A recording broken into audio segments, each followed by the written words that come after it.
Shut up and sit down.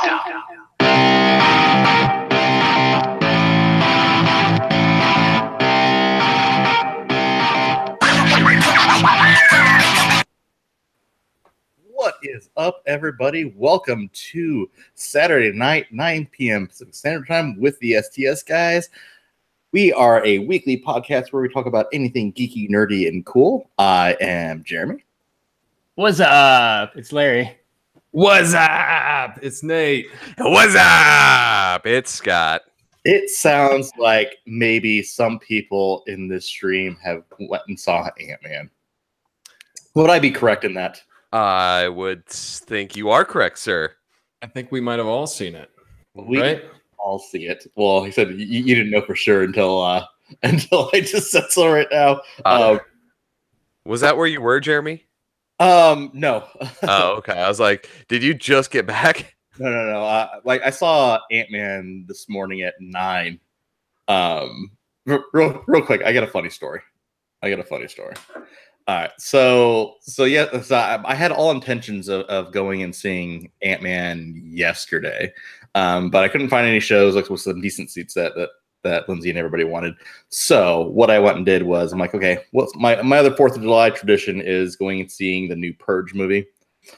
So, but apparently, once when I bought the tickets for the Purge, and then because I bought my Ant-Man tickets at the same point in time, it never, when I switched the dates on the Harkin site, it didn't switch them on the Movie Phone site. So I bought my Purge tickets for Saturday rather than on Friday night.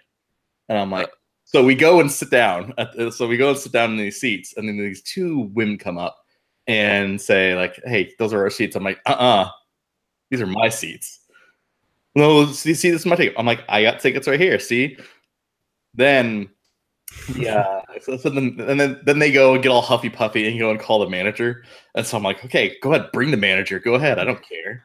So they go down, bring the manager back up. The manager comes back up and says, "Oh yeah, you do have these seats." So I don't know what the deal is. And so because it didn't actually say the date on the actual screen itself, because I bought them the e-tickets.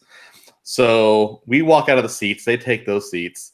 And then the manager figured out, oh yeah, you bought your tickets for Saturday. I'm like, that's a weird thing. I'm like, what are the coincidence of the same movie at the same time in the same exact theater being on 2 days at the same time? I don't know. Especially like I said on a new release weekend like that. I'm like, I don't know about that. We had to move seats 4 times because people kept on purchasing the tickets because the manager kept on placing us in different spots. And it's like, hey, you know what? These are theater reserve seats. You can sit here. Nope, can't sit there. Like I said, those tickets just bought. This happened 4 different times. 4 different times. Taken. Yeah, seats taken. That sounds horrible. We were the most hated people in the movie theater.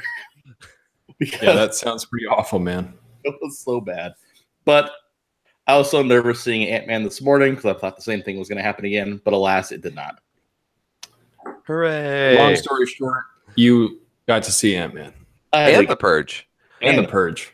This was a 2-movie weekend. Yeah. Double movie weekend. So real quick, before we get too much further, I think we should say what's up to our chat, because if this is your first time listening to the STS Guys, we do our podcast live on YouTube's, typically on Saturdays at 9 p.m. Central Standard Time or Pacific Standard Time. So what's up, Heather Bradshaw? Super Gamer Boy, what's up? Russ, what's going on, man? Judge Jack, what's going on, my friend? I said we got some lurkers as well. So what's going on, lurkers? Get involved in that. Hey, and super friend of the podcast, Brian Rainey. Brian, welcome to the stream, my friend. You got a package in the mail headed your way. I'm excited for you to open that, my friend. Yeah, dude. No, you're gonna be super, super excited for what's in that package, dude. Thanks everybody for joining. We already got a lot of people here. This is awesome. This makes us excited. Oh, and then we just had Rob Molina join. What's up, Rob? Rob the pun master Molina. He's always throwing in those puns during the live streams. And Nicola Pinklacker. What's going on? All right. So, obviously, we're talking about Ant-Man, right? Spoilers? Spoiler alert. Well, yeah, let's throw one out. We'll try, as we normally do, to keep it... Spoilers. Spoilers. All right, we're going to talk spoilers. Fuck it. Like, There's a lot that There's no avoiding it. Spoiler. Timesies. Just because this was a subject before we started the live stream. Chat and everyone on the, like I said, that's seeing him. Did you notice Nate is nice and clear now because he doesn't have potato internet anymore? And Yes. Scott has upgraded his webcam to where he's got a widescreen now. I got the HD cam now. You can see all the imperfections. nice. Yeah, and I upgraded my internet. I'm super stoked. I'm no longer grainy, guys. Yeah. Nice. Mine's probably the See? worst now. Yeah. You still I look need- good. I just need a better webcam. I just have the one on the laptop. Well, I said we will get you a better webcam. Mm. And then I also have to say, just because I said this is a thing between me and Larry. Me and Larry had a poster swap party. So We did. So this poster is from Larry. And this poster is from Jeremy. Nice. Wow. You can't Spawn. see it. You can't like there's bad glare on both of ours, but right above the Infinity Gauntlet, that Thanos poster is signed by Scotty Young. Signature attained last weekend at Amazing Las Vegas Comic Con. If you haven't seen our coverage from Amazing Las Vegas Comic Con, go check out our channel for lots of cool videos that Jeremy and Scott did. Yeah, they had a pretty good time. They did some awesome stuff. They met some cool people, and they posted all about it. So you can see it, you can experience it with them. It's pretty cool. So Ant-Man, guys. Yeah. Let's talk Ant-Man. So I'm gonna say I'm just because I'm gonna say it one more time. If you haven't seen it, we're gonna spoil the living shit out of this movie. So just fair fucking warning at this point. Like I'm for gonna anybody put that in involved. the chat. Yeah. Spoiler alert. Yeah. Hey, what's going on? Casual unboxing, what's going on? Casual, what's going on? Yo. So Team Boys, little Ace joined the channel as well. All right. So what did you guys think? I know Scott and Nate saw it together. we did. We had Thursday a night. we had a we nice had a little we had an movie date. adult boy date. Yep. Scott cheated on me. A little bit, yeah. Like I'll I go just where say this, I go where the free stuff is, man. You know. I may have missed parts of the movie. That's all I'm gonna say. I'm like, why? Oh, well, I get it. All right. So That was And awkward. what did you guys think? I didn't make the sex joke this time. I just wanted it on the record. So we're gonna give our overall scores now, or are we just gonna give a summary of what we think? Well, we can do scores, I guess. Did you like it? I did like it. I thought it was good. It's one of those movies that's not essential to watch. It's not essential to be part of the Marvel Universe. It has a small little tie-in to Infinity War. But I thought it was hilarious. I think Paul Rudd's really good. Michael Pena does a really good job. The whole cast just goes well together. So I'm gonna go a little high. I'm gonna give it a 4 out of 5. Wow, that's high. Well, that's up there with like Black Panther, right? Yes. I think you gave Black Panther a 4 too. Yeah, I mean, I tend to like a lot of stuff, so I always give everything high scores. It's pretty rare that I'll hate something, but this one I just really liked it. There was something about it that I really enjoyed. The movie is the 2 hours went by super quick. Yeah, I will say something. Nate and I think, are the same way. When we first see a movie, I think we tend to rate it really high, and then as we start to like think about it, like if you reassess it like a month later, the scores sometimes drop. You know, like things. So it's like I think if I would redo Black Panther now, I would have dropped it down a little bit. Yeah, that's fair. but- I think positively of things right at first, and then the more I see it, I'm like, maybe that's not so good. Right. So just because of your rating, so what specifically did you like about the movie? Like what like why did you rate it 4 out of 5? So for me, the use of like they really played up the different sizes, you know, small, large, messing with different objects, throwing it into the combat. The way that one scene where Wasp is in the kitchen and she throws the salt shaker and blocks that guy's path. That was so cool to me. The visual effects were just amazing when they go into the quantum realm. That was cool. You know, just the way that Ghost moved. I thought Ghost was really cool because you could see her. It's almost like different possibilities of how she could go. She could go left, right, back, forward. Right. But you get to see her go in one way.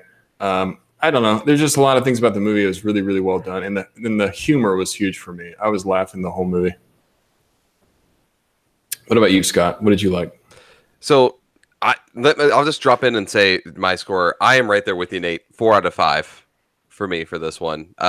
This doesn't end up in my top 5 of Marvel movies, but I think it's eking its way into the top 10. Like I think like I would place it within that top 10 of them. There's actually enough for us to do like the top 10 and bottom 10, by the way, which is really crazy about the movies at this point. And I'm gonna go with Nate. I think they did really well with the pacing of the movie. Like they kept like the jokes, the action, and everything moving very, very well throughout it. So there's never a point where you're like, oh, I'm getting kind of bored with this. Like they move it fairly quickly, and they have that really good mix of like action comedy that Marvel is getting down to a science at this point. There is one complaint I have, and I told this to you, Nate. A lot of the size gags, unfortunately, were spoiled by the trailers, like the Pez dispenser, the salt shaker, a lot of the stuff where they're like, oh, they're using these different size objects, like shrinking the car and everything. Yeah, those would have all been the building. Yeah, like, all the building cool stuff was in the trailer. It was already in the trailer. It would have been really cool to save some of that stuff for like, oh, I didn't know the cars could shrink too. Like. Yeah, that's 100% true. They did show a lot when you look back at it. You're like, wow, there wasn't really any size things that they did not spoil. No, I couldn't like spoil like the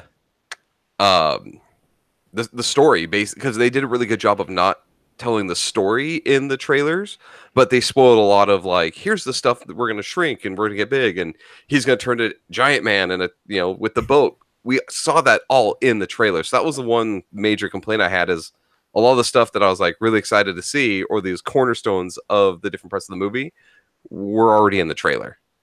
True. Very good point. All right, who's up next? Jeremy, Larry? Which one of us wants to go first? Larry. I'll go first. I'm scared for this. No. So I agree. I agree with the pacing. That's a really good point. Like at no point did this movie feel long, which is usually a big deal for me. Like if a movie like feels like it drags or stuff, like I'm going to hate it like instantly, right? If it feels long, not my thing. This definitely didn't feel that way. I didn't really like, I was thinking about the shrinking and growing thing. I didn't really click until Scott said it though. Like you guys are right. Like it totally everything got spoiled in the trailers. I would have liked more like, hey, this is cool. But so my rating, it's a generous 3. Like I feel like I'm being nice by going that high. The villain sucked. Ghost was a super weak villain. So here's the thing: is I would like to say on this, Larry, that she's not a villain. She's just an antagonist. There really isn't a villain. Like that. Yeah. That was one of the things that dropped it down for me to the 4. There is no villain. It's missed opportunity. Yeah. To set that up, like Nate said, the special effects on Ghost super awesome. Like that opening scene when she first shows up and she's shifting all over the place, like that was so cool. But that was like her one big scene. Like there's some other fights later on, but like by then you already knew that it wasn't going anywhere. She really wasn't a bad guy. Like I lost interest in that really fast. The thing I'll add into it is that it was kind of the saving grace at the end. This is one of the few Marvel movies where the bad guy is still alive at the end. Like, yeah, but she's not a bad guy. She's going to be an Avenger now, right? She's going to come back in some way, which is lame. I don't want that. Yeah. Yeah.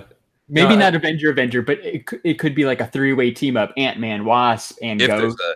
She's not going away. Yeah. To Larry's point, one of the first things I said to Scott when I left, I was like, man, Ghost was kind of a weak villain. Yeah. But then there's kind of multiple villains. There's the government guy that's working from some other unknown entity that they keep talking about, but we never learn who that is. So yeah, I agree. There wasn't really a strong central villain in this movie. No, Lawrence Fishburne, didn't care about that.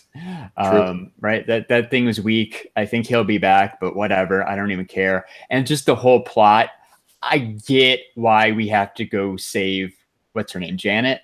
Mm-hmm. I get why we have to go save the mom, but I didn't need to see that. That did nothing for me. I don't care that Hope misses her mom for 30 years. I don't care that Hank's missing his wife. Like really the center of Ant-Man for me, like the first one, was Paul Rudd. I like Paul Rudd. I really don't care about Hank Pym and Hope. And so like their whole emotional thing about trying to get the mom back, it really didn't do much for me. It was kind of on that level of like Star-Lord's dad. I didn't need to see Ego. Like that wasn't a thing that needed to happen. I get what this is going to set up and why we had to go save Janet from the quantum realm, but I didn't need to see that story. I was happy with her death. Didn't realize it till last night, but I was happy with her not being around. She really doesn't do anything other than showing up and, you know, here's where that big spoiler comes in. She shows up and cures Ghost at the end. Like, that's about it. That was her job was. Yeah. And she looks at Hope and calls her Peanut. Yeah. That was for it. as much buildup as there was to rescue her, she had such a small part. And then, which I won't go into it, you know, the ending, it's like, okay, she's there and gone. Yeah. Well, there's a couple of things that it kind of annoy. And Jeremy, we'll get to your thing in a second. But I've always said one of my favorite or like biggest pet peeves about movies is when somebody writes a movie that the entirety of it didn't have to happen, had people just made one decision. The fact that the entire time Ghost is trying to basically like siphon off power from Janet to live, had she just let the whole thing happen, Janet could have cured her anyway, right? Like her being a bad guy never needed to happen. That kind of was a little bit like, bleh.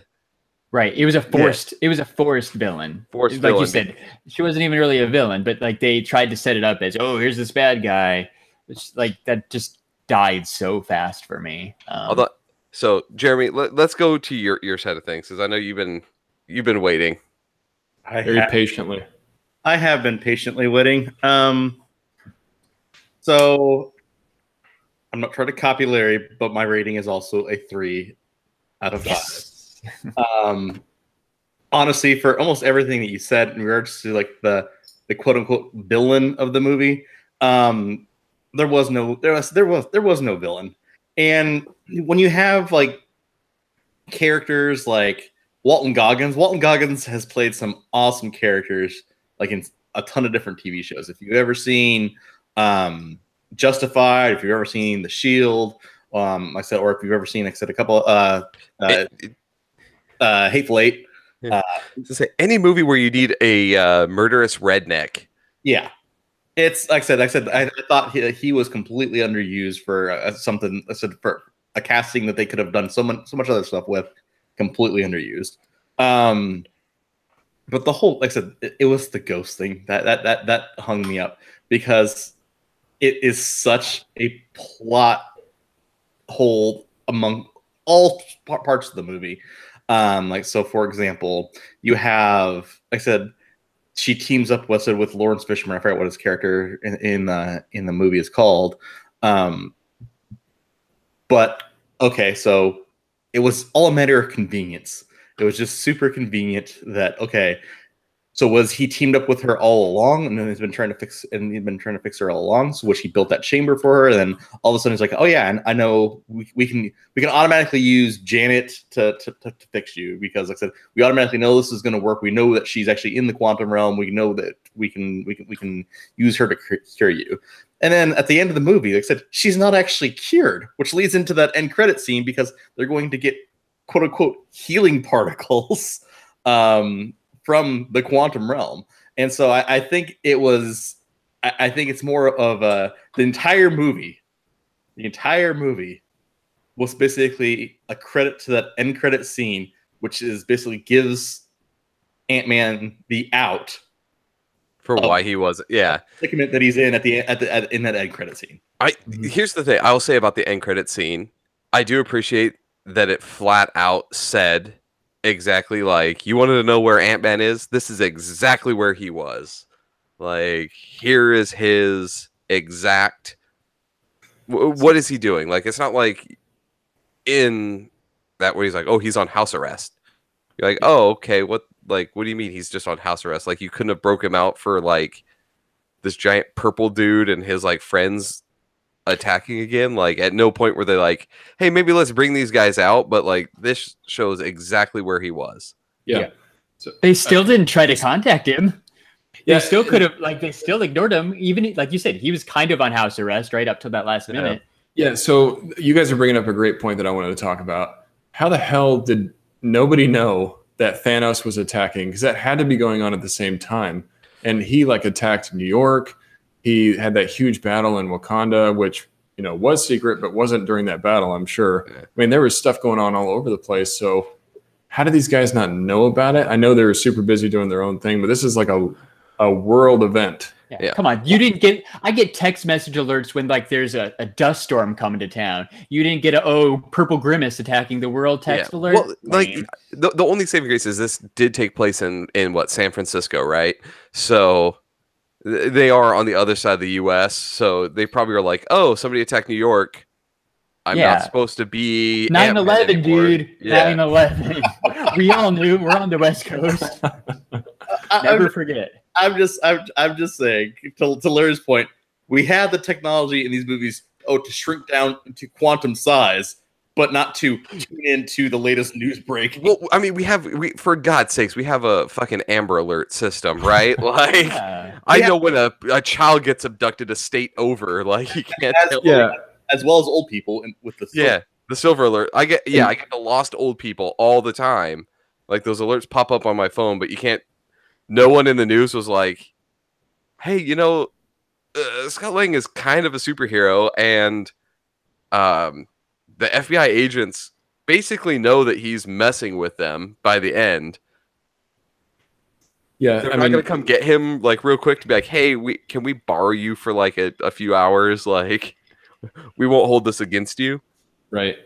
And, I thought they were going to try to allude to it a little bit more, like explain why he really can't get in contact with the Avengers or anything else. And we've been kind of dancing around this scene, but I'm going to go ahead and say it. It wasn't until the after credits scene, the poof moment, where, some of the characters go poof, spoiler alert. All of the characters. All the characters except for Ant-Man, all the big ones. So Pym, Van Dyke, and I can't believe the other one. Wasp. Yeah. Hope. Janet and Hope. Yeah. They all go poof. They all got dusted. But it wasn't until that they connected it to Infinity War. Yeah. And then by that point, the movie was over. So it gave you really no time to think of like, wait, oh yeah, so that was going on the whole time. So yeah, that's true. Like I didn't really think of it till the end. And now that we're sitting down and talking about it, like, where's that Amber Alert for Thanos or whatever? But I don't know. It's weird. So Johnson comes in. Are there spoilers? We are talking about a little bit of spoilers in here, Johnson. So you just spoiled the biggest spoiler there is. Yeah, I just spoiled the big one. So hopefully you didn't get in. Sorry, man. Yeah. So everything.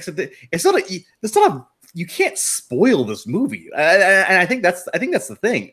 Not really. If you've seen a trailer for this movie, you can't spoil this movie because there's nothing that happens in this movie that really like is such a pivotal moment where it's like, oh, this is that awe moment, or this is that. So I hate to bring it back to Infinity War, but it's no Red Skull is Stonekeeper and he's had the Soul Stone this entire time. Yeah. Spoiler alert in case you haven't seen Infinity War. Or like I said, there's just to me, like I said, this movie, especially with the trailers, felt a lot like Spider-Man Homecoming, where I know the entire plot of the movie from the trailers. Yeah. Where, okay, so you have Hank Pym trying to get back Janet. Said Ant-Man is under house arrest. He comes out of house arrest, he goes with Hope, trying to grab this technology to rescue Janet. Yeah. Then he encounters Ghost. And Ghost, we knew Ghost wanted the technology. Like, we know he gets really big, he gets really small. Like like really, the trailer told you everything. There's some filler, but really, there's no surprises. And but like I said, as far as my overall rating of the movie, like I said, I like the first Ant-Man way better than this one. Yeah, me too. Like just talk top 10, bottom 10.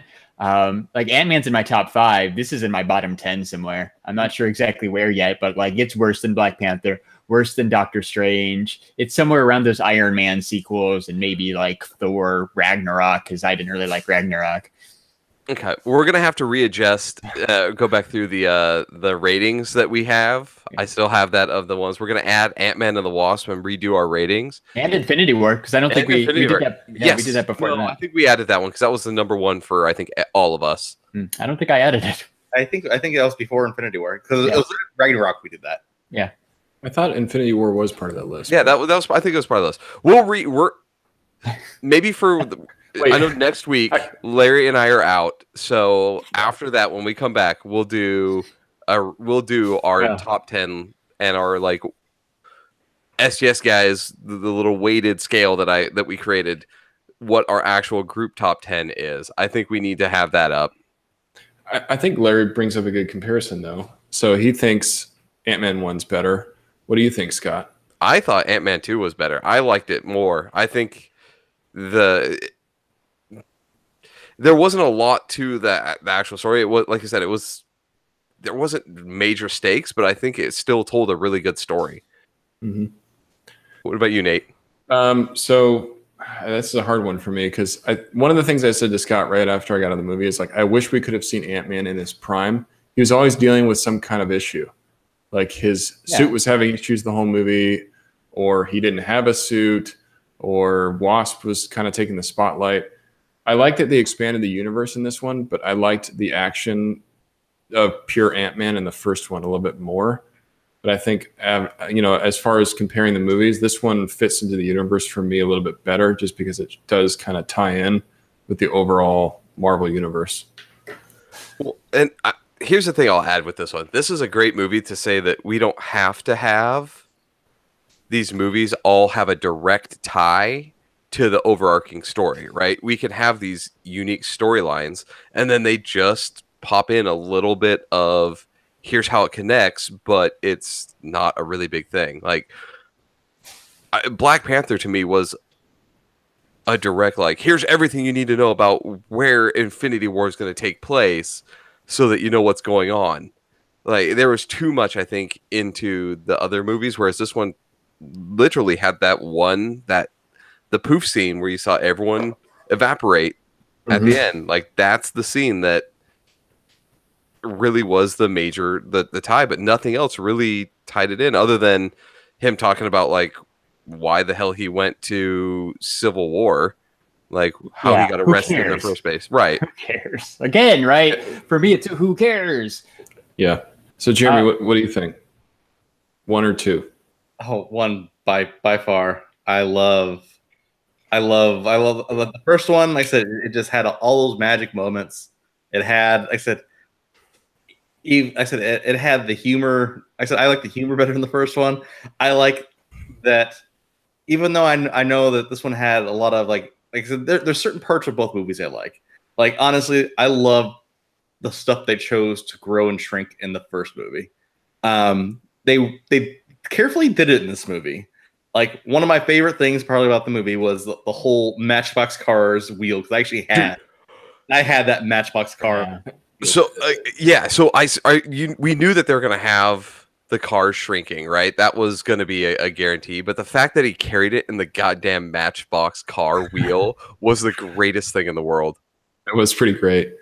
And then when Michael Pena's character gets it and he's like, "Oh, I love you, Hank Pym," because he sees like, kind of a tricked out ride. He's like, "I'm going to do that one." And it was a Hyundai. Yeah, that was lame. But I mean, Honda. First off, it's a Hyundai, but it's also Michael Pena's character, which you could totally see driving a pimped out Hyundai. That was definitely one of those sponsorship moments. Like, oh, this car is sweet, and it's a Hyundai. It does, but like, had they tried to put like that in the Fast and Furious, they'd have been laughed out of it. But the fact that it's like Michael Pena's dumbass driving that car from this, like, it was amazing. Like, it made me laugh even more. The fact that it's like this tricked out car, but it's also a shitty tricked out car. Let's talk about like favorite worst parts of the movie. So I'll kick it off since I'm throwing this conversation out. My favorite part of the movie has nothing to do even with Ant-Man. My favorite part of the movie was the whole truth serum scene Oh, of basically saying, "Oh, like, hey, this guy, he's really good at getting the truth," and like, he's like, he came up with this mixture. This, that's truth serum.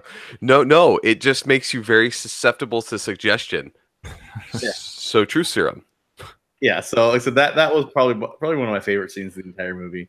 I just love at the end when the guy's Yeah. like, "It is truth serum." Yeah, because he has it. And Just tied it all together. I think I like it because like I said, it ties it back. It ties it back at the very end. Mhm. Can I say can I really just have a movie of Michael Pena in the suit like he requests, just the one with no powers, just a super suit running around, like, because I kind of want that. I just want him as a character, like have him join the Avengers, no powers, just him in like a super suit. No, The weird, like, don't they call it like a motorcycle suit in the first one? Yeah, Like, just get him a fancy motorcycle suit with a helmet. yeah, nothing. You don't need any shrinking abilities. Just put him in one. That's all he wants. Just wants to feel cool. Yeah. So my worst part of the movie that I think I hated the most is the simplicity of the end of the movie. Like, literally, like I said, they rescue Janet. She has the magic healing touch, and everything's fixed. Yeah. I think it was just an easy way to do that. But then everything, like I said, then you find out in a post-credit scene that everything is Better. it was a weird way to wrap up the movie. And like I said, it's just this entire movie literally just serves as a single thread to wrap out the Avengers in Avengers 4. So the next Avengers movie. That's the only thing this even sets up in regards to like just placing the breadcrumb of the technology and what, like I said, and who's going to be involved. Yeah. That's how they're going back in time, right? It's the quantum realm. Potentially, right. The whole movie was just to set up the quantum realm. Here's the thing, though. I'm gonna add, because I don't think it's set up in Avengers 4 as much as it set up something else, which is Cassie Lang getting the suit. So I think you're right, because that's like they did the whole Cassie scenes a couple of times. But I think what's going to happen is Ant-Man's going to go back in time, forward in time, and at some point he's going to go forward in time, and he's going to run into future Cassie, and she's going to be like, "What's going on, Dad?" So according to Avengers, I think it's Avengers 4. There is a girl playing Cassie who is much older. Yeah. Than the one that's currently playing her. Right. I don't think it's going to be a permanent thing. I think he's just going to go visit her while he's trying to figure out how this time travel thing works. And I don't necessarily agree that it didn't add anything to the MCU. What's up, Jeremy? Because the reason that's it's because they explain exactly how the time travel works in the movie. Janet says it at the very end. At the end, yeah. So avoid the tardigrades because they'll try to eat you, and also avoid the time vortexes because they'll try to suck you in, and then you'll get stuck in a different. Right. Well, the time. So you talk about, Jeremy, everything kind of, they spell everything out. If you get a chance, because I started paying attention to it, when they walk in on the lecture, he's basically talking about kind of multiverses and kind of explains how time travel would work in that aspect. When you have like the unstable like probabilities and things, like they've already brought up how they could do it. Like it was brought up even earlier, but you didn't really have a reference until the very end. Yeah, and what I was going to say is I don't agree that's the only thing that it added, because just look at all the extra characters that we have now. We have a potential Goliath, even though he didn't use his powers at all. He could be used at some point to help the Avengers 4. We have a possible Cassie Lang, because they kept hinting at the fact that she wanted to be a hero too. We have now the Wasp, and we have Ghost, who could be a good person. So we actually have like 4 additional characters just from this one movie that can now help Avengers and Avengers 4. So it did set up a lot of the time realm stuff in the quantum realm and figuring out the whole time travel, but it also just added 4 new characters to the fold. So here's a prediction. What if they Avengers 4 to kill Thanos at the end, they use Ghost to do what Scott Lang says, reach into his chest and rip out his heart? That would be sweet. I mean, like they actually call it at the end. Would it though? Because is that how you want Avengers 4 to end, with Ghost?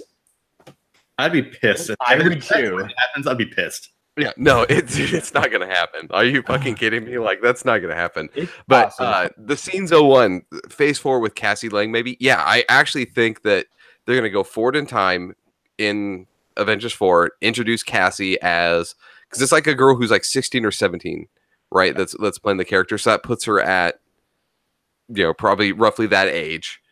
Like what, 10 years in the future? 10 years, yeah, I don't 10 know years what in the Cassie is future. exactly. Yeah, so she'll be able to play off of that, and we have a Cassie Lang. So if not, like as a Phase 4, they could introduce another Ant-Man or something that has Cassie as the main person, steals her dad's suit or something, and goes off and has her own kind of movie, and potentially that could be our next Ant-Man. What's her character's name? I'll have to Jeremy, look do you it up know? here. I cannot remember the side character here. I got it. Hold on. Starts with the S. Um, There we go. S, Stature. Yeah. Right. So she's Stature, and then more recently she's Ant-Girl. Stinger. Yeah. Yeah, Stinger. Ant-Girl, Stinger. so can I also make one thing I liked about that I did like about this movie, and it's one thing that they're going to bring into Captain Marvel is, and basically there's other movie studios that are looking at Marvel Studios, figuring out exactly how they do this so well. Is the whole de-aging process of other. Yeah. Yeah, that was pretty cool. So here's the thing. To talk about the de-aging though, how can the end fight scene in Black Panther be such shitty CG, and then you have de-aging on the scale that they had for this one? Like, why was there such a big difference? I don't think anybody has the answer. Crickets. But here's Crash. Yeah. the de-aging thing though is, so what's going to be impressive is they're actually using, I was reading an article right before I did the podcast, they're actually, for the entirety of the movie for Captain Marvel, Samuel Jackson's going to be de-aged 25 years for the entire movie. So they're keeping up that effect for the entire length of Captain Marvel. Well, I mean, first off, they look what they did with Michael Douglas, right? Like, I could not tell the difference. Well, yeah, Michelle Pfeiffer was good, but like Michael Douglas, that looked like him straight out of Wall Street. Like, yeah, legitimately. but that was a scene. Jeremy's saying like, Yeah. I'm sure Nick Fury's not going to be in a ton, but Yeah. I think he's going to be in a good. He's going to be in a good amount. Like that's pretty cool. Yeah, but do they need that effect the whole time? Like, if you keep him, like, I'm sure with Hollywood, with makeup and stuff, they might be able to bring him back so that the touch-ups may only have to be minor. Because, dude, first off, Samuel Jackson has looked the same for the last like 10 years. Like, he's a pretty easy guy to do it for. He's a pretty easy guy because he has not aged at all in terms of how he looks. Just because I think, like, he's been pretty much the same person the whole way. Like he kind of came in at a point where that age was already a factor for him. So de-aging him doesn't really need to be done as much as like someone like Michael Douglas, who's like 95. He's not Ant-Man. He's not Carrie Fisher. Yeah. It's like a totally different person. Right. I think Jeremy's point, and I kind of agree with it, is that we've slowly seen them working on this de-aging throughout their movies. Like, I can't remember which one it was specifically. I think it was Civil War, where you see, Tony go back in time and think about his parents. And then you see it in Ant-Man. Now you're seeing it again here. I think they're trying to perfect that for probably Captain Marvel's, because they know the whole movie is going to be just that de-aging process. There's little things that I noticed. Scott brought up a point. It looked like from when he was from Wall Street. There's little things that I noticed, like because Michael Douglas is so thin now, I think when they try to put that younger face on him, he looks a little thinner than he might have back then. Because it's just a small he had that fat face back in the day. Yeah, he was a little bit fatter. He just had a little bit more filled out face. But now that he's older, he's got like more of a sunken in, thinner face, and you can kind of see it. He has a sunken face because he's at death's door. Like, that man is ancient. That's what I mean. It's a small gripe. Like, they do a really good job, but that's little things that you notice. Like, it's not 100% perfect, but it's pretty darn close. Dude, they freaking knocked it out of the park with Lawrence Fishburne, though. That's true. They did do really good with him. Yeah, his de-aging was amazing. Oh, and it's also Disney too. If you think about it, they made what, Tarkin a fake character. They made Leia a fake character. But They've you could worked on tell this for a those while. were. Yeah, you could look at it and see that those were like something didn't look right about them. Like when they would talk, like it was something about the mouth that when they talked, you could tell that they were CG characters, right? Mhm. With these ones, like you would have to look pretty damn hard to notice that de-aging actually was going on. Well, it's someone's full-time job to sit there and try to make this process look as good as it can be. And Rogue One came out just like normal time, like 2 years ago, right? So they've had like 2+ years to work on improving this. Like it should keep getting better and better. Well, Rogue One to me was actually kind of almost a step backwards because if you remember what they did with Ego, right, back in the day, like he had him driving the car and stuff, and you could not tell that Kurt Russell was that age. Rogue One was before Guardians 2, though. But was it?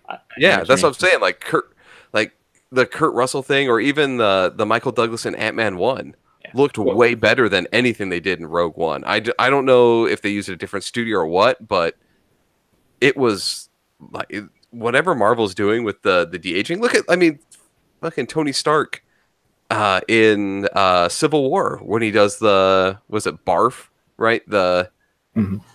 His little memory thing. He looks way better than they did in Rogue One completely, and he's talking the whole time. Yeah, I think it just goes back to what Jeremy was saying, is that they've been working on this for a while, that you can see it in past movies, at least the last 5 or 6, from what I can remember, where they have some kind of de-aging, because it helps tell a story where you can, expand somebody's timeline just by adding or reducing years from them. Yeah. The thing, I honestly don't even think you can compare Rogue One's de-aging to this, just for the simple fact of you have one, it wasn't Leia at all. It was a complete CG model. Like it wasn't her basically acting it out.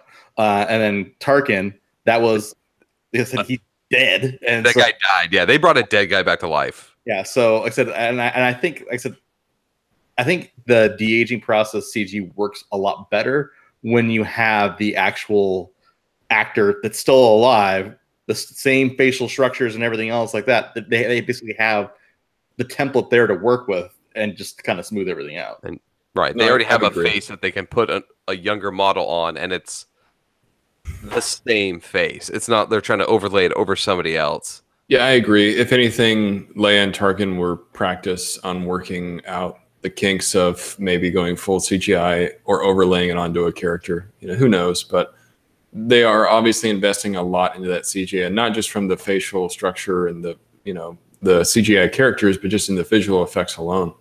All right. So important question. I'm done talking CGI. Important question. The next movie is Captain Marvel in March. Do we see Ant-Man in Captain Marvel? I say yes. I do too. I think that's how he's going to escape, is that he goes through one of those time realms and maybe runs into her. I think it's a possibility. Even if it's just like an after credits scene or something, I think he's going to be there, which is going to establish how he's able to move in time. That way we can hit Infinity War running with like the good guys, trying to figure out how they stop Thanos. Right. Yeah. Because the end of the movie, he's stuck there. So either somebody's going to have to help him, or he's going to have to figure out some way to get out of there. So what do you think happens in Avengers 4 too? Like, does he go back in time, or do they figure out how to go back in time and get the Infinity Stones? Do they go to the future? Do they go to like another world? Because I read that that's a possibility too. You can go to like alternate universes, do this quantum realm. I know, and I think that's the thing that hit me is Ghost brought up the whole she exists in multiple universes at the same time, right? Yeah. So that's the thing that I thought was more just set up pressing. The multiverse. Right. More than time travel is the fact that there's parallel realities and that Ghost can travel between them, which means that at a quantum scale, Ant-Man theoretically can too. Yeah, I actually love this question, Larry. How is it going to affect Avengers 4? Because if you think about the time travel, and like maybe they'll think of different ways to secure the Infinity Stones better so he doesn't get them so easily. Because if you remember from some of the trailers and some of the screenshots, it was showing Thanos with only a few stones instead of all of them in that final scene. So maybe it shows what happens when they do restrict some of the Infinity Stones and how that affects Thanos and his power. I think that's a really great tie-in. I didn't even think about like, okay, what's it going to do for the timeline? Maybe but they're going to probably use that a lot to change up the story. Yeah, that's where I was going. That's where I was going before. Like the whole purpose of this movie to me is just to set up how they're going to fight Thanos in Avengers 4. That's why we had to go back and get Janet, even though, like I said, I don't care about Janet, but we had to go back and get her to set up this whole quantum realm thing and how Scott and that team, right? Because they're a team now, like Team Flash, Team Ant-Man. Team Ant-Man now knows how to control this. So when they meet up with Cap and Iron Man, they're all going to have to get together and figure out how they use this new technology. Because even the Time Stone, like Doctor Strange could change like what's in front of him, but he couldn't do much with it. With this quantum realm thing, you can go back and change. You can grab things. You can do all this stuff that they didn't have access to before. So here's the question I have with that though, because I don't know if it's actually going to end up being them going back in time to actually change things, or if it's just like a warning aspect because of Doctor Strange. Now, there's that whole thing with Doctor Strange that when the Ancient One talks to Doctor Strange, she says she basically looks at the future and everything, but she can't see past the moment of her death, right? Like once she dies, she can't see beyond that. But Doctor Strange can see beyond everything, because if he died, right, he shouldn't be able to see beyond that, but he actually knows how they win.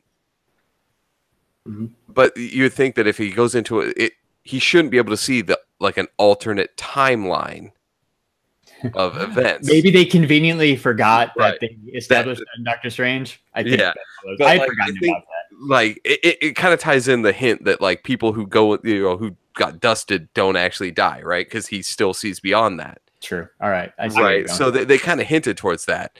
So my question is, does he just go back and like tell everybody like, hey guys, this thing, here goes.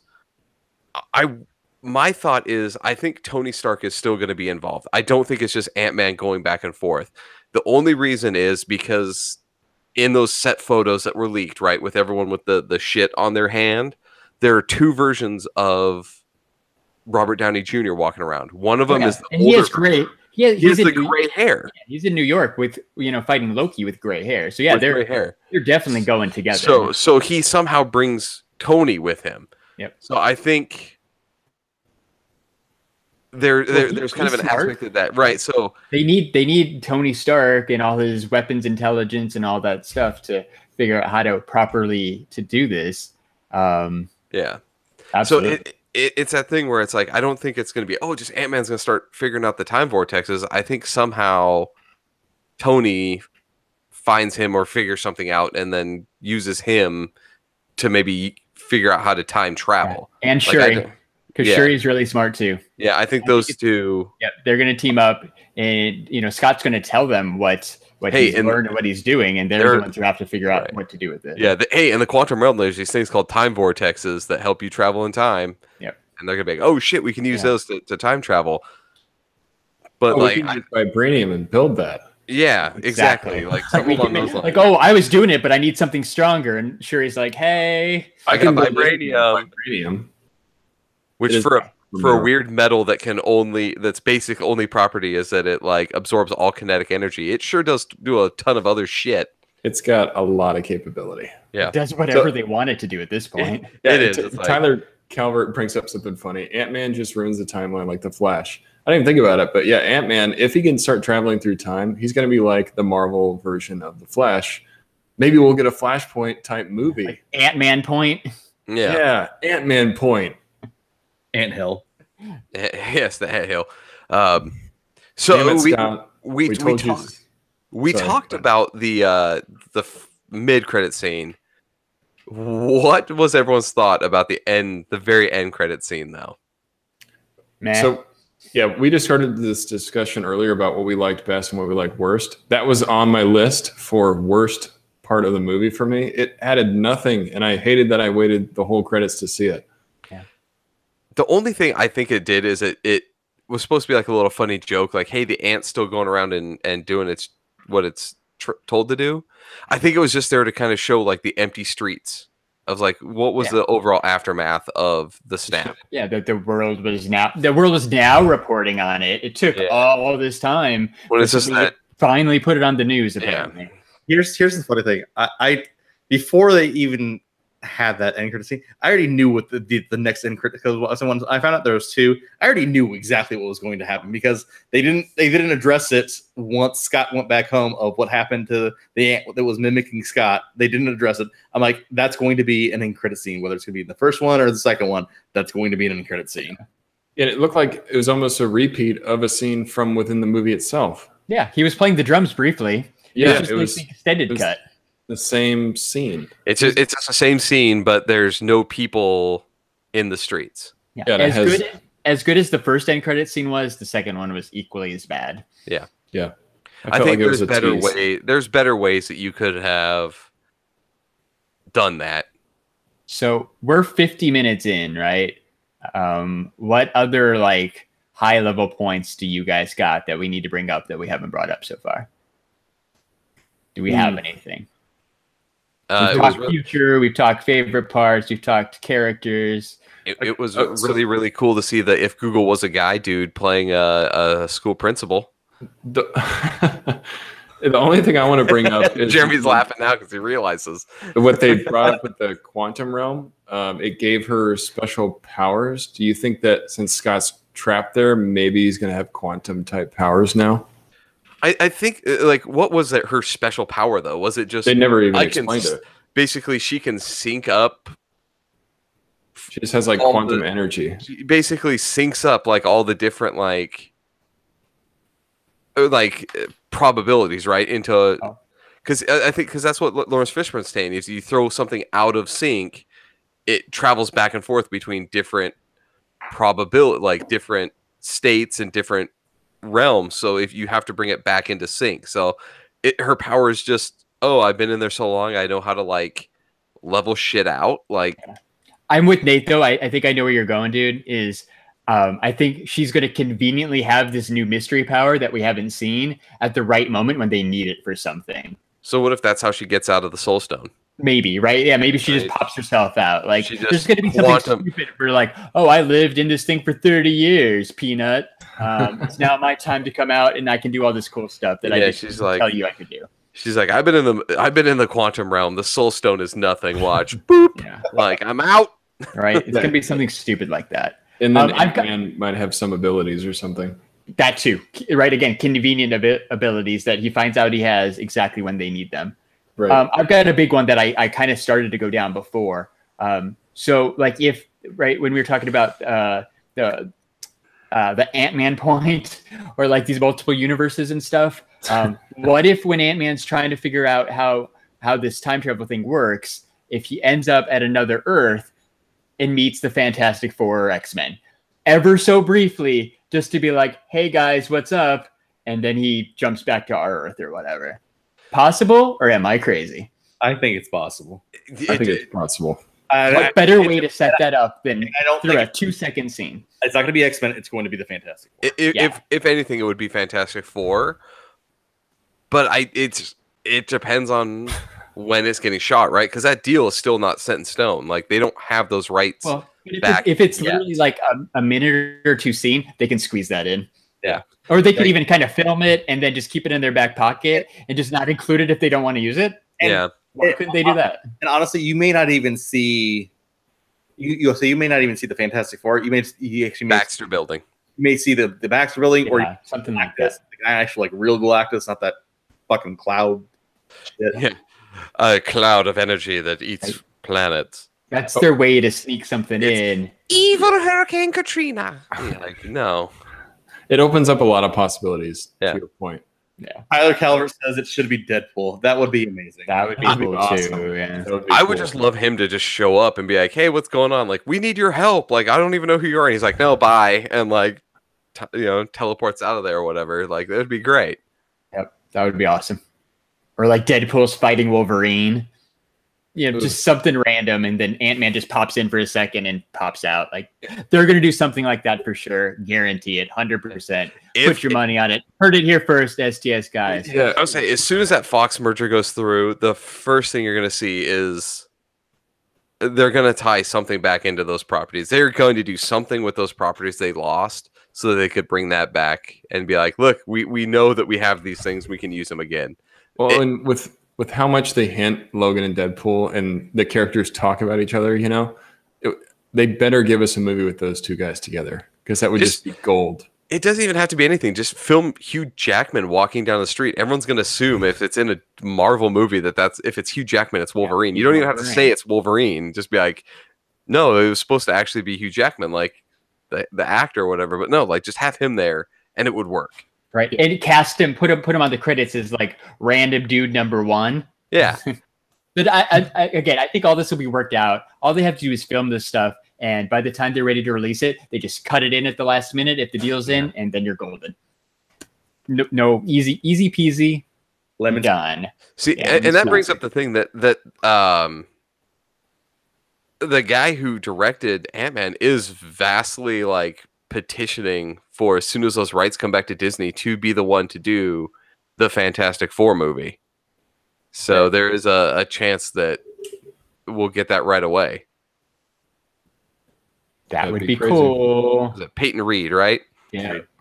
Yeah, so he is like saying like I already got a script for it. Like I just need the okay from Marvel to go ahead with it. For sure. So one more. At least I got one more. What do you guys think about that Stan Lee cameo? That was amazing. It's pretty great. the fact is like I've been around from the 70s. Right. Like that was better. What did he say? Like 60s were fun, but I'm paying for it now. Yeah, something like that. Yeah. He basically is he dropped acid in the 60s joke. Yeah. Like exactly. He's like, it's coming back to haunt me. Yeah, I love that aspect. I'm looking at Drew Studios brings up another thing. Captain Marvel's origin places her during the Kree War, which is where you think she is during Infinity War. Yeah, that's the thing is I really hope that her story actually kind of tells where she is present day. I know it's like her origin is in the 90s, and what is it? Marvel movies stay true to pretty much roughly current year, right? So where is she 20 years later? Like, or 30 years later, depending on what movie. That's the one thing is I really hope they show why she's not there. Like, well, why? Here's a question, Jeremy. I know you want to jump in here, but let me bring this. Why, if they had that fucking pager, at what point of people disappearing was that like, oh, better call Captain Marvel for this, not wormhole opens up above New York and aliens start pouring out? Why weren't you like fucking pagering at that point? Like, what about people disappearing were you like, oh, I better call Captain Marvel? Like, that's what I want them to answer. And I think your answer is going to be going to come in that Thanos isn't the only threat. Like I said, I know I know for a fact that you haven't watched all of Agents of S.H.I.E.L.D. Agents of S.H.I.E.L.D. explains a lot of what's going on in the background right now, especially with the Kree. Well, yeah, I mean, I've watched Agents of S.H.I.E.L.D. with the whole like future and the Earth cracking and that aspect of it. So the Kree are pieces of shit. Like, we all know this. But I said, I think she's basically the number one thing that's protecting the Earth against the Kree.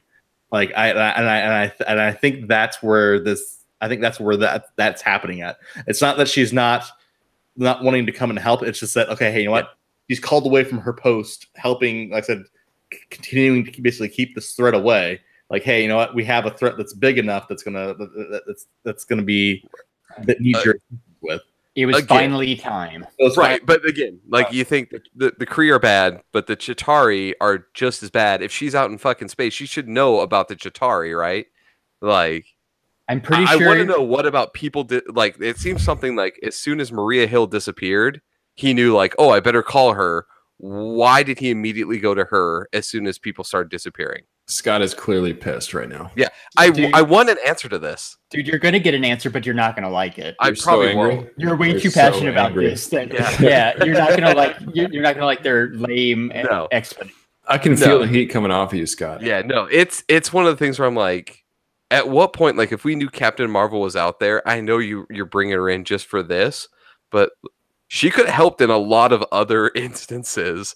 And as Droobs brings up, depending on how powered you put her, like at a certain point, like she like travels, she can like fly faster than light. Like she has a ton of different like power sets and things that would hint towards the fact that she should know what the hell is going on Earth. But you know what? It goes back to the how are you going to explain where the Fantastic Four are? Where are the Yeah. X-Men? Where's Deadpool? Like, Well, you're just going to have to accept it because Yeah. it's this weird world we live in Yeah. where they weren't able to set everything up perfect because they Yeah. never knew it was going to be this big 10 years ago. I'm calling it right now, man. Ant-Man 3, Ant Point. It's going to reset the whole Yeah. timeline. There you go. Yep. Yeah. For sure. There's going to be a new Iron Man, right? It's going to be all that stuff.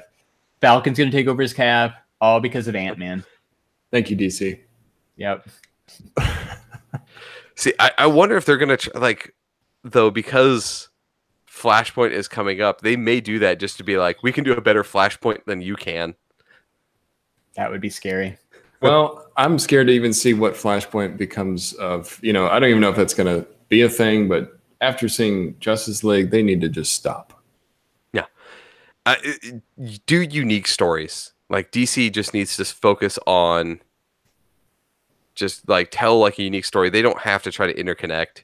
Yeah, Seems like a good point though. Like I said, if we did everything that everyone wanted, we'd have 4-hour plus movies that fit everyone's that fit everything. The scenes, I agree 100% with your Yeah. statement. Yeah, exactly. And I would be falling asleep during them, and I would no longer like Marvel movies. And then I would have things like season 2 of Luke Cage. Just a couple episodes too long. Okay. First off, Netflix, please. We've talked about this on every one of them. Why do you love the number 13 on episodes? Like, just make them 10. You don't need to drag stories out to the point where they're dead. Like, just make them 10.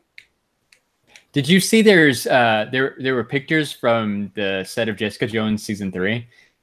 I didn't even know they greenlit Jessica Jones season 3. Oh, dude, everyone has a sequel. There's a Iron Fist 2, another Daredevil, Jessica Jones. Like, everyone's getting greenlit. I guess Jessica Jones is filming already, though. Yeah, so I think what they're trying to do is I think they're worried that Disney's going to take away the rights when they get their own streaming thing. So I think they're trying to pump out as much shit as they can. Yeah, that way before that. Do they like get wasting? to You know, they must like wasting money if they're going to make an Iron Man season 2. Because I'm not going to watch that shit. Iron It's Fist. horrible. Iron Fist. I said Iron Man. Whoops. Yeah. Iron Fist season 2. Iron Archer season 2. All the Iron Archer season 2. There we go. There we go. Everyone's getting a season now. I'll watch that over Iron Fist season 2. Thank you for calling Netflix. You have been greenlit. Tyler says he was happy with the 8 episodes of Defenders. Yeah, 8 episodes. I think it's perfect for a Marvel series on Netflix. You know what else is have to perfect? go. You know what else is perfect? What? A super mega giveaway. What? Wait. Oh. I was trying to find a tie into that, and Larry just did it. It was a little forced. But whatever. Master of the segue, Larry. Are you talking about the Super Mega Game Your Way giveaway? I am talking about the super mega game your gay giveaway. Jeremy, what can you win? Well, I didn't get the chance to say. Did you? Yeah, you ruined the bit. I just You wanted to do ruined the. it. You ruined it. It's my bit. I can ruin it if I want to. Larry, man, I was set up. I was waiting for my turn. Larry claiming bits and killed claiming it. the right to destroy them. I killed it. Okay. I just wanted to do the Jeremy. Tell them what they can win. So, contest we're currently running is the Super Mega Game Your Way giveaway. Did you say super mega game your way giveaway? I think he just said Super Mega Game Your Way giveaway. He did say Super Mega Game Your Way giveaway. I did say Super Mega Game Your Way giveaway. Thanks for the recovery, Larry. Redeemed. Redeemed, yeah. Thank you. So what we're giving away is you can win a $150 Razer Kraken 7.1 Chroma headset This headset is legit. It's amazing. It's actually better than the headset that any one of us use when we live stream our games. So this headset is something you're going to want to have.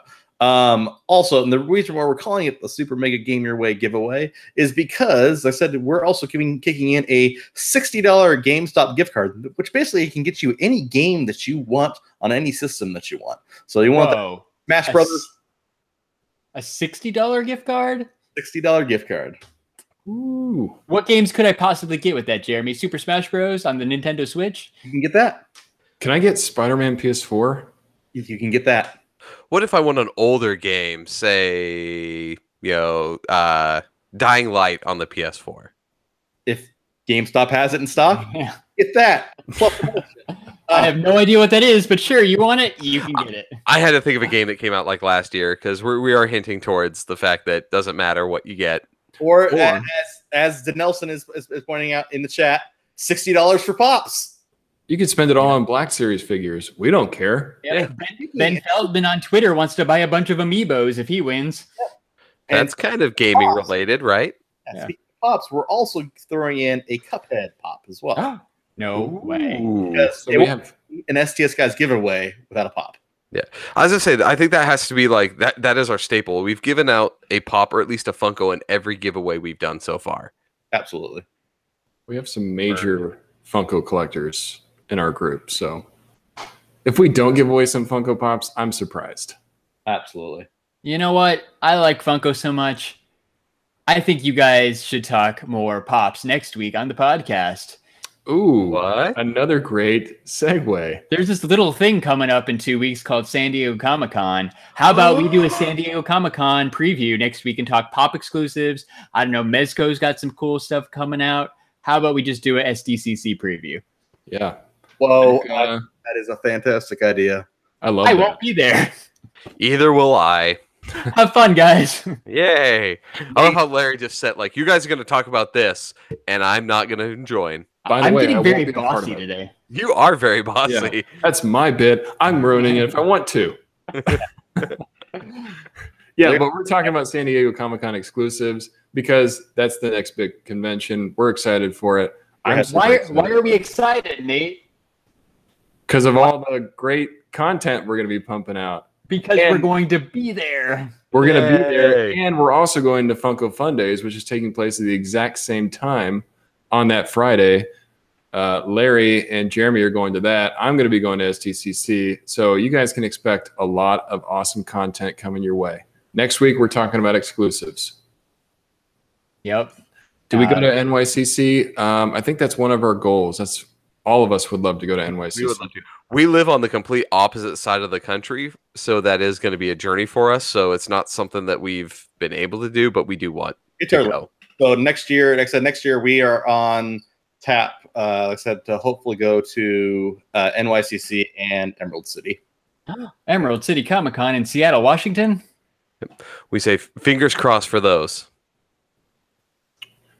That would be neat. I won't be happy until we go to all the majors. Yeah, make sure to head over to stsguys.fun to go ahead and make sure to get all of your entries. We have options for daily entries by watching some of our videos. Some of the videos you can watch right now is Scott and Nate's coverage of E3, and then also I said our coverage of the amazing Las Vegas Comic-Con, which we just got back from last weekend. Yeah.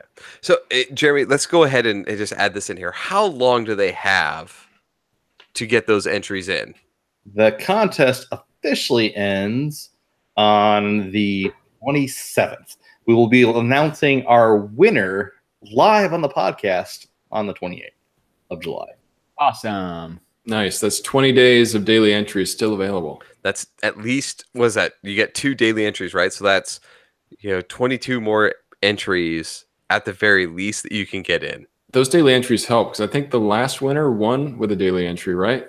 That's honestly out of all the contests we've ran, I think 3 out of the 4 of them have actually won on daily entries. Yeah. I think most of them have. Yep. So get those daily entries in, kids. STSguys.fun. Definitely. I am so excited. Okay, before we go though, I am literally Excited for our Let me add this in, guys. Just for right now, we have about 5,000 entries currently on that contest. 5,000 entries. So you got to get those daily entries in so you improve your chances of winning. The more entries, the better, guys. All right. So what are you excited for, dude? I'm excited for our package that we're getting on Monday. We're getting a package on Monday. A special. That's awesome. Like, I feel like we need some new swag. Like, we've got some stickers that have been like we printed up a couple months ago. Like, they're getting old. We made some buttons. That's boring. Like, wouldn't it be awesome if we had something cool and new and original coming? What possibly could be different from what everyone else has that we could get though, Larry? Dude, let's get some pogs. Ooh. Man, talk about classic. Who doesn't know about pogs, right? Anyone born after like 1994? Hey, you know what, Scott? Who doesn't know about pogs that's my age, right? I'm just kidding. Pogs are awesome. Gambling. Yeah, it really was. It was the first time I felt lost in my entire life is when you tried to challenge somebody and they won and you lost all your shit. Larry, part of the chat is going nuts here. Tell us a little bit more about that. So we have a custom order of STS Guys Pogs coming in the mail on Monday. So we will be bringing them with us to San Diego for San Diego Comic-Con. It'll be the first place you can get your hands on SDCC Pogs. So if you're going to be in town, let us know. If you want some Pogs, we'll figure out a way for everybody else to get a hold of some too. So if you want some Pogs in the chat, just let us know you want some Pogs. Can I show them what they look like? Sure, yeah, Jeremy, pull them up. But do it. Let's go through. The only thing I wish that we need to figure out how to do is we need to find someone local here that does some like metalworking to make us a couple STS Guys slammers. That would be sweet. That would be pretty cool. Like we put our need names those. on them. Yeah, exactly. We need those as well. All right, take a look at this. These are the custom STS Guys Pogs in all their glory. It's so beautiful. Aren't they amazing? Yeah, you've seen it here first, guys. Look at those. Those things are they're just beauties. Custom STS Guys logo. Design. STS Guys skull. It's pretty sweet. I like them. And STS Guys green. So they are on their way. Whoa. Jeremy's. I always love when Jeremy tries to flip it back from his like screen share or whatever because it does that weird window like crazy like infinite screen thing. Yeah, we just talked about how we're going to be at STCC and Funko Friday. So if you guys see us there, you might get these Pogs first. Yeah, and I will be super easy to spot. Actually, me and Jeremy will be super easy to spot. Yeah. Because the theme for Funko Fun Days this year is Funko High School Fun Days Prom. So Funko's encouraging everybody to dress up in their best 80s prom fashion. This guy right here will be rocking a neon pink suit. Jeremy's got some neon green suspenders and glasses and a fake wig coming really soon. I scratched that idea. Oh, you did? What do you got? No. Are you okay? So I will be wearing a bright pink suit. What are you thinking, Jeremy? I found something even better. The wig is still in play. The wig is still in play because I couldn't give it up. It's a David Bowie wig. It looks amazing. The wig was pretty sweet. The wig is pretty cool. But scrap the suspenders, scrap the bow tie, scrap those glasses. I found a Liberace like neon blue blazer with some crazy bright Iron Man 80s style Iron Man undershirt. It's amazing. Ordered it day before yesterday. So awesome. So we're going to be dressed up like a bunch of weirdos standing outside the Manchester Grand Hyatt for like 6 hours on Friday. We'll have pods. We'll have stickers. We'll be giving out high fives. We'll be standing in line with Mike and Josh from Talkin' Pops. It's going to be a good time. Shout out to Talkin' Pops. I got to see a sneak preview of Larry in his pink suit, and it's pretty epic. It's actually really, really, really weird how like well that suit fits Larry. Not just like in terms of like actual physical fit, but like just Larry in a pink suit looks right. So are you saying that you could see him in an episode of Stranger Things and he'd fit? So it is it is a $50. Oh God, it's so weird. It is a $50 suit off Amazon, and yeah, surprisingly, it actually fits okay. Hey guys, we may be getting another purple couch type photo in that suit. It's going to be Pink Suit Larry. We got to find the purple couch. Leisure What? Suit Larry. Yeah. Oh, Yes, amazing. Jerry, that's great. Yes. I would pay for a print of that. Well, you'll get one for free, Nate. I'm gonna put it on the back wall right here. Move over, Batman. Yeah, get out of the way, Batman. Larry's coming in. Larry in his purple suit. Reflective Batman that you can't even see very well. It's funny that you bring that up, though, Nate. Like, before it was perfectly visible, but now that you have a good cam, like, it's catching all the light, and you're like, oh, that Batman poster is really reflective. You can see all the shitty imperfections in my setup back here. It doesn't hold a candle to the fact that you can now see like half my daughter's toys that were strategically out of place with the square camera. Hey man, but you can see all your awesome wall art. All those You can't actually see what was actually behind me. Yeah. A lot of Loot Crate prints, right? Or Bambox. A lot of Bambox. Andy Park is an artist that they go to a lot, and I love his art. And so a lot of the stuff is his that goes up there because I just love everything that he's put out. I can see that NES Classic sneaking in the back there too. There are the boxes for the NES Classic and the SNES Classic are back here. That is sweet. What? I got one of those too. And it looks like you got that Hashtag signed. You got that signed DC Metal 6 there too, right? It's sitting there waiting for a frame of some kind, so I can put that up.